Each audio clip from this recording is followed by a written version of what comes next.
While your neighbors are hauling $400 worth of spoiled groceries to the curb after the next blackout, you could be grilling fresh steaks and serving ice-cold beer like nothing happened. Here's exactly how to make that your reality.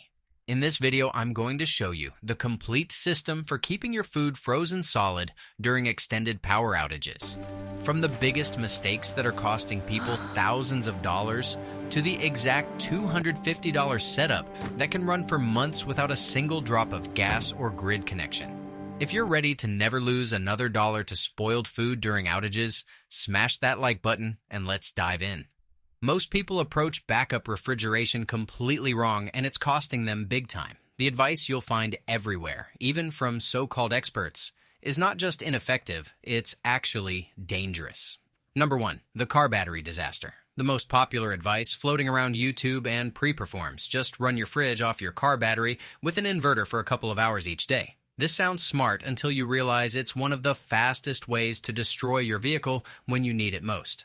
Your car is absolutely critical during emergencies. You might need it to evacuate, get medical help, or reach supplies. But when you use your vehicle as a power plant, you're putting massive strain on the alternator and electrical system. These components aren't designed for continuous high-output operation. Here's what actually happens inside your engine when you try this. Your alternator is engineered to maintain a battery that's already charged, not to continuously dump 100 plus amps into a massive power inverter. It's like asking a distance runner to sprint a marathon. They might make it a few miles, but you're going to burn out that alternator fast. I've personally witnessed 3 separate families learn this lesson the hard way during extended outages. Dead alternators, fried voltage regulators, and completely drained batteries that couldn't turn the engine over. When they needed to evacuate or get emergency medical care, their vehicles were useless hunks of metal. Think about it. Would you rather have a working vehicle that can get you out of danger or a dead car in a few hours of refrigeration? In a real emergency, that choice becomes crystal clear. Your alternator becomes a very expensive paperweight, and you're stranded exactly when mobility matters most. Number 2, the generator fuel reality check. Then there's the generator crowd. Just run a generator for a few hours each day to power your fridge. Sure, if you enjoy advertising to every desperate person within a mile radius that you have power, fuel, and probably food when they don't. But let's talk about the practical reality of generator-powered refrigeration. A typical portable generator burns about a gallon of gas every 6 to 8 hours under load. To maintain proper refrigerator cycling, you're looking at running that generator 4 to 6 hours daily minimum. That's nearly a gallon of fuel per day, which means 30 gallons for a month-long outage. Where exactly are you storing 30 gallons of gasoline safely? How are you getting more fuel when gas stations are closed and supply chains are disrupted? And what happens when that fuel goes bad after a few months in storage? The logistics become a nightmare. And that's before we even discuss the security risks of broadcasting your preparedness level to anyone with an earshot. And number 3, the temperature danger zone. But even if you're willing to risk your transportation, there's an even bigger problem with cycling your fridge on and off. Food safety guidelines are absolutely clear on this. Perishable foods enter the danger zone when temperatures climb above 40 degrees Fahrenheit. In this range, harmful bacteria doubles every 20 minutes. Every single time you cycle that refrigerator, the internal temperature swings up and down like a roller coaster, spending dangerous amounts of time in this bacterial breeding ground. Here's what's actually happening to your food during these temperature swings. Salmonella, E. coli, and Listeria don't just survive in the danger zone, they thrive and multiply exponentially. Your expensive organic chicken isn't just warming up and cooling down innocently. It's becoming a bacterial breeding ground that could hospitalize your family. The USDA is crystal clear about this. Any perishable food that spends more than 2 hours total in the danger zone should be discarded. When you're cycling power on and off over multiple days, you're accumulating hours and hours in that dangerous temperature range. Your freezer faces the same nightmare, but it's actually worse. Cycle destroys cell walls, creates mushy cycle destroys cell walls, creates mushy textures, and provides perfect conditions for bacterial growth. After just 3 or 4 cycles, those $15 per pound ribeye steaks aren't just unappetizing. They could actually send your family to the emergency room. And good luck finding medical care during a widespread emergency when hospitals are overwhelmed. Now, here's the math that never works. Here's the brutal reality nobody talks about. The energy requirements never work in your favor when you're trying to power a full-size refrigerator with backup systems. A typical full-size fridge consumes 3,000 to 4,000 watt-hours per day. In battery terms, that's roughly 400 amp-hours from a 12-volt system. A standard deep cycle battery gives you maybe 100 amp-hours when it's brand new. And that's under perfect conditions that never exist in emergencies. You'd need 4 massive batteries just to run your fridge for one day. And that's assuming perfect efficiency, which never happens in the real world. Factor in inverter losses, typically 10 to 15%, temperature effects on battery performance. Batteries lose 20% capacity in cold weather, and the fact that you can't fully discharge lead-acid batteries without destroying them. Suddenly, you're looking at needing 6 or 7 deep cycle batteries to safely power your fridge for 24 hours. At $200 to $300 per battery, you're talking about a $1,500 plus investment just for one day of power. And those batteries weigh 60 to 70 pounds each. So now you need a forklift to move your portable power system. Even with a generator, the numbers get ugly fast. You're looking at running it several hours each day to maintain those cycling periods. Generators are loud. We're talking 65 to 75 decibels, which is like having a vacuum cleaner running in your backyard for hours. They consume fuel you have to store safely, and they announce to everyone in the neighborhood that you have power when they don't. From a security standpoint, this creates unnecessary attention during what's already a tense situation. When people are desperate, hungry, and cold, the last thing you want is to broadcast that you're prepared when they're not. The math simply doesn't add up when you're trying to force backup systems to power energy-hungry appliances they were never designed to handle. It's like trying to power your house with batteries. Technically possible, but completely impractical. Here's where most people give up and resign themselves to eating canned beans during outages. They think their only options are powering their main fridge or giving up on refrigeration entirely. That's completely wrong. The breakthrough solution is actually counterintuitive. You need to think smaller to get dramatically better results. Instead of trying to power your energy-hungry full-size refrigerator, you invest in a compact chest freezer and mini fridge specifically for emergency backup. This isn't about compromising on food storage. It's about being smart with your energy budget and getting results that actually work in the real world. Let me give you numbers that will change how you think about this completely. A 5 cubic foot chest freezer typically uses only 218 kilowatt hours per year. Break that down to daily consumption, and you're looking at roughly 600 watt hours per day. A 2.6 cubic foot mini fridge adds another 350 watt hours daily. Combined, this setup consumes around 950 watt hours per day. That's less than 1/4 of what your main refrigerator demands. This dramatic reduction in power consumption changes everything about what's possible with backup systems. But here's the key insight that most people miss. Chest freezers are incredibly efficient because cold air doesn't pour out when you open them like it does with upright units. No cold air sinks, so when you lift the lid, the cold stays put. This basic physics principle means your food stays colder longer, and the compressor doesn't have to work as hard. Many fridges, especially modern Energy Star-rated models, use advanced compressor technology and better insulation than older designs. The smaller internal volume means less air to keep cool, and the reduced surface area means less heat transfer through the walls. Suddenly, a modest battery bank can run your emergency refrigeration for multiple days instead of struggling to power a full-size unit for a few hours. The whole game changes when your power requirements drop by 75%. But here's the brilliant part that makes this a no-brainer investment. These appliances aren't sitting around waiting for emergencies. They become incredibly useful in your daily life right away. Use the chest freezer for bulk meat purchases when you find those killer sales. I'm talking about buying a quarter cow when it's $4 per pound instead of paying $12 per pound for individual steaks. Store extra frozen vegetables, ice cream, frozen berries for smoothies, or batch-cooked meals for busy weeks.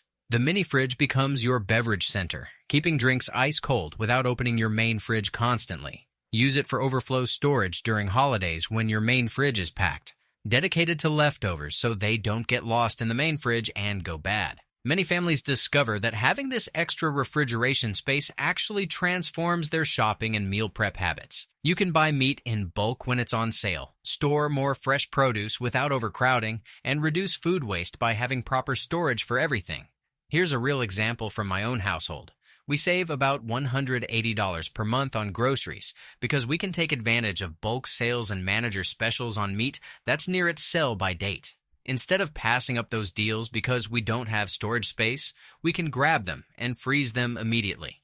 The system pays for itself through better food management, even when the power never goes out. When an emergency does hit, you have a clear action plan that works flawlessly. Within the first 30 minutes after losing power, you transfer your most valuable and perishable items from your main fridge and freezer into your backup units. But this isn't a frantic, scrambling process. You've already planned what goes where. Prioritize medications that require refrigeration first. Insulin, antibiotics, hormone treatments. These are literally life-saving items that you cannot replace easily during an emergency. Next, move your most expensive proteins, those steaks, salmon fillets, and specialty items that cost $15 plus per pound. Then, grab dairy products, especially opened items like milk and yogurt that spoil quickly. Finally, transfer any leftovers or prepared foods that would be expensive to replace. Your backup system immediately takes over, maintaining safe temperatures continuously, without the stress of managing generators, calculating fuel consumption, or monitoring car battery levels. No temperature cycling, no bacterial danger zones, no food safety roulette. The psychological relief is enormous. While your neighbors are frantically cooking everything in their freezer or making desperate runs for ice, you're calmly going about your day knowing your food is perfectly safe. Now, let's build the power system that makes this all possible. For basic emergency coverage, you need surprisingly little equipment, and the setup is incredibly straightforward. 100 amp-hour lithium iron phosphate battery provides enough energy to run both your mini fridge and chest freezer for approximately 24 hours.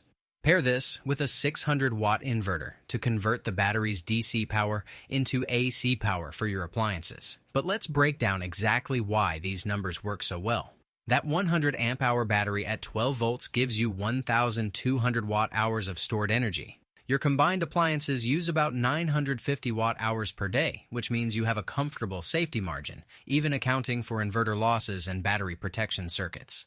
The setup couldn't be simpler. During normal times, your backup appliances plug into regular wall outlets like any other device. When power goes out, you unplug them from the wall and plug them into your inverter system. No complicated wiring, no permanent installations required, just a simple switch from one power source to another. You can literally set this up in under 10 minutes with zero electrical experience. Plug the battery into the inverter. Plug the inverter into a power strip. Done. A middle schooler could handle this setup. Lithium iron phosphate batteries are absolutely the way to go for this application. And here's why the chemistry matters for your emergency preparedness. First, they're incredibly safe. Unlike other lithium chemistries that can catch fire or explode if damaged, LiFePO4 batteries are thermally stable and won't go into thermal runaway. You can literally drill through one with a power drill and it won't burst into flames, though I don't recommend testing this personally. Second, they can be discharged much deeper than lead-acid batteries without damage. Lead-acid batteries should never go below 50% charge if you want them to last more than a few dozen cycles. LiFeP batteries can safely discharge to 10% repeatedly without harming the cells. This means a 100 amp-hour lithium battery gives you about 90 usable amp-hours, while a 100 amp lead-acid battery only gives you 50 usable amp-hours before you start damaging it. You're getting nearly double the effective capacity. Third, they last for thousands of charge cycles. A quality LiFePO4 battery will handle 3,000 to 5,000 full charge cycles while maintaining 80% of its original capacity. Lead-acid batteries are lucky to survive 300 to 500 cycles under the same conditions. Do the math. If you use the system once a month for testing and occasional outages, a lithium battery will last 20 to 30 years. Lead-acid batteries will need replacement every 2 to 3 years. The higher upfront cost of lithium pays for itself many times over. Not all inverters are created equal, and choosing the wrong one can cause real problems with sensitive appliances like refrigerators and freezers. You absolutely need a pure SinuWave inverter, not a modified SinuWave unit. Refrigerator compressors use induction motors that can be damaged by the choppy power output of modified sinuwave inverters. They'll run, but they'll run hot, inefficiently, and with a shortened lifespan. Pure sinuwave inverters produce clean power that's identical to what comes from the grid. Your appliances will run exactly as they're designed to with maximum efficiency and no risk of damage. Size the inverter for about 150% of your maximum load. Your mini fridge might draw 150 watts continuously and 400 watts during compressor startup. Your chest freezer might draw 100 watts continuously and 300 watts during startup. A 600 to 800 watt inverter handles this easily with room for safety margin. Many people choose portable power stations, which combine the battery, inverter, and charge controller in one unit. Companies like Bluetti, EcoFlow, and Goal Zero make excellent units specifically designed for this type of application. These cost more per watt hour than building your own system, typically 50 to 80 cents per watt hour versus 30 to 40 cents for DIY systems. But they're incredibly convenient and require zero technical knowledge to operate. Just plug in your appliances and monitor the battery level on the built-in display. Most units have multiple AC outlets, USB ports, and even wireless charging pads. They're like the Swiss Army knife of backup power. The best part, many portable power stations can be recharged from wall power, solar panels, or your car's 12-volt outlet simultaneously. This means faster recharging and more flexibility during extended outages. After 24 hours of operation, you need to recharge your battery. This is where you have several excellent options depending on your situation and resources. Solar panels are the most sustainable long-term solution, and the technology has improved dramatically. While prices have dropped, a single 100-watt solar panel will partially recharge your battery during a sunny day, providing about 400 to 500 watt-hours of energy in optimal conditions. For reliable daily recharging, you really want 200 watts of solar capacity, essentially 2 panels. This gives you enough energy generation to fully recharge your battery every day, even with less than perfect conditions. Modern solar panels are incredibly durable and efficient. Monocrystalline panels typically provide 18 to 22% efficiency, meaning they convert that percentage of sunlight into electricity. Even on partly cloudy days, you'll get 30 to 50% of rated output. If solar isn't practical due to shading, apartment living, or HOA restrictions, you have other options. A small 200-watt generator can fully charge a 100 amp-hour battery in about 3 to 4 hours using a proper battery charger. This approach uses much less fuel than trying to run appliances directly. Maybe a gallon of gas every 3 to 4 days instead of a gallon per day for direct appliance operation. The generator noise is limited to a few hours instead of running constantly. You can also carefully use your vehicle's alternator to recharge the battery, but this should be done with proper charging equipment to avoid the problems we discussed earlier. A DC-DC charger protects your vehicle's electrical system while safely transferring power. These chargers monitor your vehicle's battery voltage and only drop power when the engine is running and the alternator is producing excess capacity. Run your engine for 30 to 45 minutes, and you can add 30 to 40 amp hours to your backup battery safely. For extended outages lasting more than a few days, the 2-battery system is absolutely the ultimate solution. This is where you go from basic emergency preparedness to bulletproof long-term resilience. Here's how it works. While one battery powers your appliances, the second battery is recharging via solar panels, generator, or other charging source. Every 24 hours, you swap the batteries. The fresh battery takes over appliance duty while the depleted one goes on charge. This rotation allows for indefinite operation, limited only by your ability to generate or store energy. Even with modest solar capacity, you can maintain refrigeration for weeks or months. I've personally tested this system for 6 weeks straight, using just 300 watts of solar panels during a winter with limited sunlight. The beauty of this approach is its incredible resilience. If one battery develops problems, you still have backup power. If charging conditions are poor for a day or two, you have buffer capacity to ride it out. If your solar panels get damaged, you can fall back to generator or vehicle charging without missing a beat. You're also spreading the wear and tear across 2 batteries instead of cycling one battery heavily. This extends the lifespan of both units significantly. Instead of deeply cycling one battery every day, each battery only cycles every other day, essentially doubling their useful life. For those who want ultimate reliability and daily convenience, a permanent solar-powered system is worth serious consideration. This is where you go from emergency preparedness to complete energy independence for your refrigeration needs.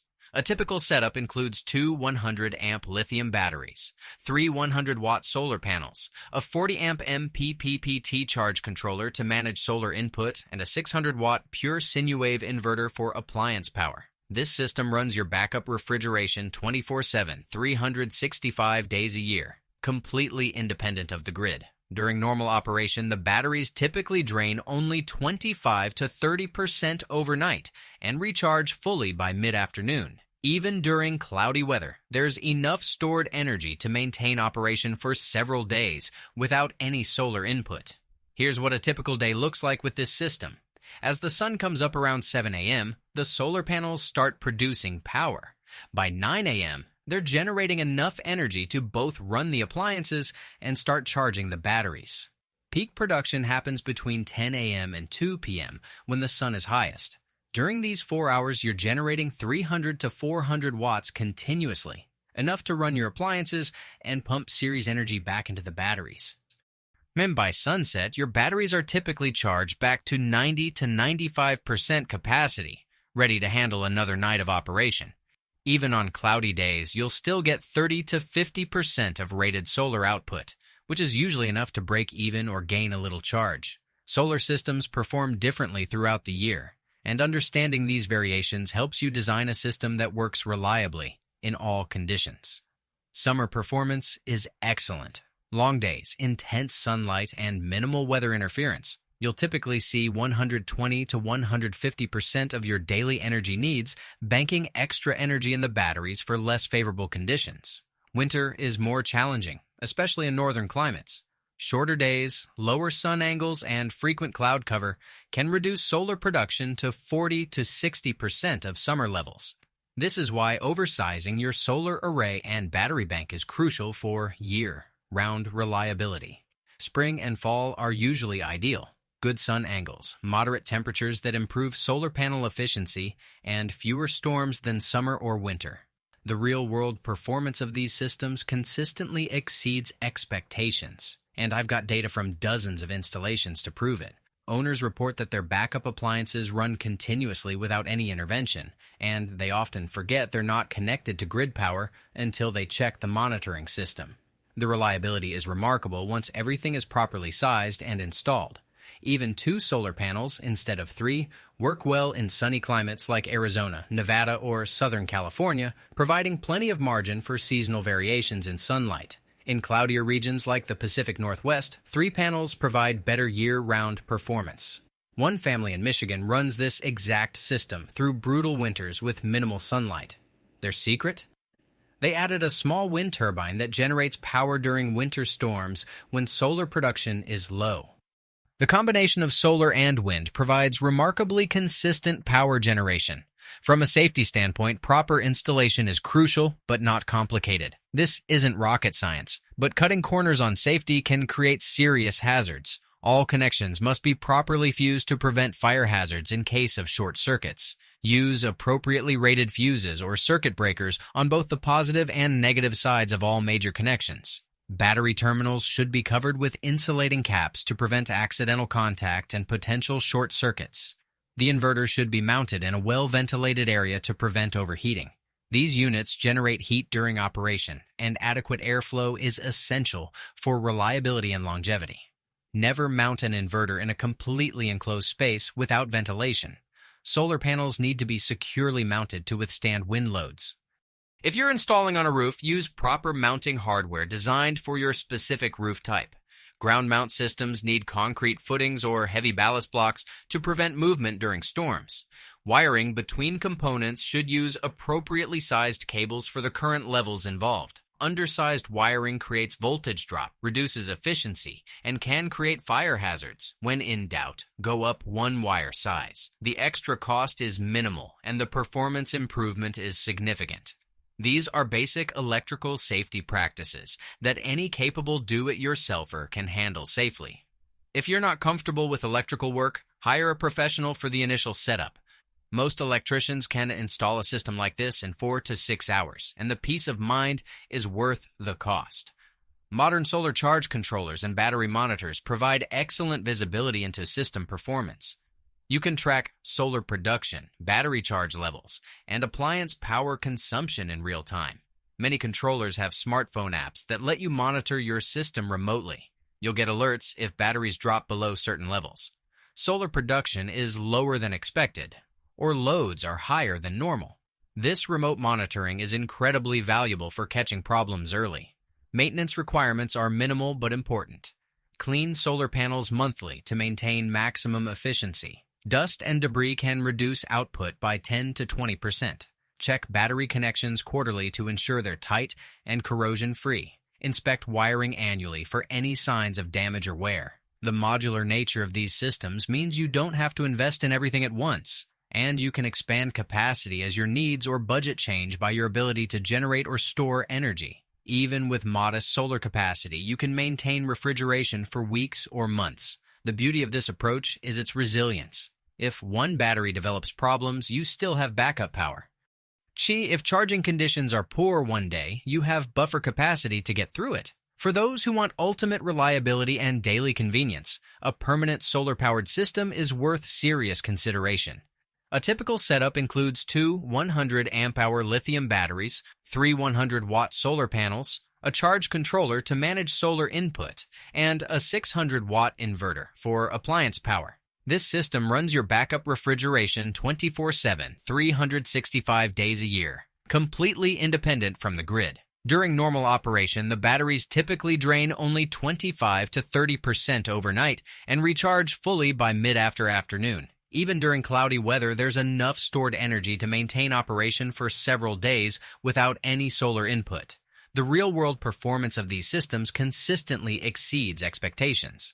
Owners report that their backup appliances run continuously without any intervention, and they often forget they're not connected to grid power until they check the monitoring system. Even 2 solar panels, instead of 3, work well in sunny climates, providing plenty of margin for seasonal variations in sunlight. The systems are remarkably robust and reliable once properly installed. From a safety standpoint, proper installation is crucial but not complicated. All connections must be properly fused to prevent fire hazards in case of short circuits. Battery terminals should be covered to prevent accidental contact, and the inverter should be mounted in a well-ventilated area to prevent overheating. Let's talk about the real economics, because this investment makes financial sense even before you consider emergency preparedness. System costs. Compact chest freezer, $200 to $250. Mini refrigerator, $120 to $180. 100 ampere-hour lithium battery, $250 to $350. 600-watt inverter, $60 to $100. Basic solar setup, $150 to $250. Total investment, $780 to $1,130 depending on components. The average family loses hundreds of dollars worth of food annually to spoilage and power outages. This system eliminates those losses completely while providing additional benefits. The extra storage capacity enables bulk buying when meat goes on sale, often saving $100 to $200 monthly on grocery bills. Better food organization reduces waste and improves meal planning efficiency. Many families find the system pays for itself within the first year through improved food management and avoided losses, then continues providing value for 10 to 15 years. Don't feel pressured to buy everything at once. Even just a mini fridge with a portable power station makes a massive difference compared to no backup refrigeration. Scale the system to match your needs, space, and budget. But don't let perfect be the enemy of good. Any backup refrigeration is better than none. And any continuous backup refrigeration is dramatically better than systems that cycle on and off. As you plan your backup refrigeration system, think about your family's specific needs. How much refrigerated medication do you need to store? What are your most expensive or difficult to replace food items? How long do power outages typically last in your area? These factors will guide your decisions about appliance sizes, battery capacity, and charging systems. Remember that this isn't just about surviving emergencies. It's about thriving during them. When disaster strikes, you'll have cold drinks, fresh food, and the comfort of knowing your family's nutrition and health aren't compromised. While others are making desperate runs to the store for ice or throwing away spoiled food, you'll be enjoying normal meals and feeling confident about your preparedness. The investment you make in backup refrigeration today pays dividends every single day through improved food storage, better meal planning, and the peace of mind that comes from real preparedness. When the next power outage hits your area, you'll be the one helping neighbors while staying comfortable and well-fed yourself. That's the power of thinking beyond traditional emergency advice and building systems that actually work in the real world. Hit that like button if this changed how you think about emergency refrigeration. Subscribe for more practical preparedness solutions, and drop a comment telling me what your biggest power outage challenge has been. What questions do you have about building your own backup system?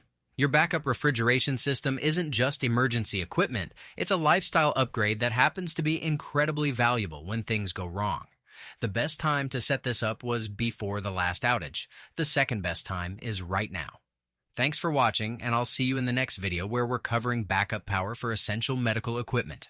Stay prepared, stay comfortable, and remember, a little planning today means a lot more peace of mind.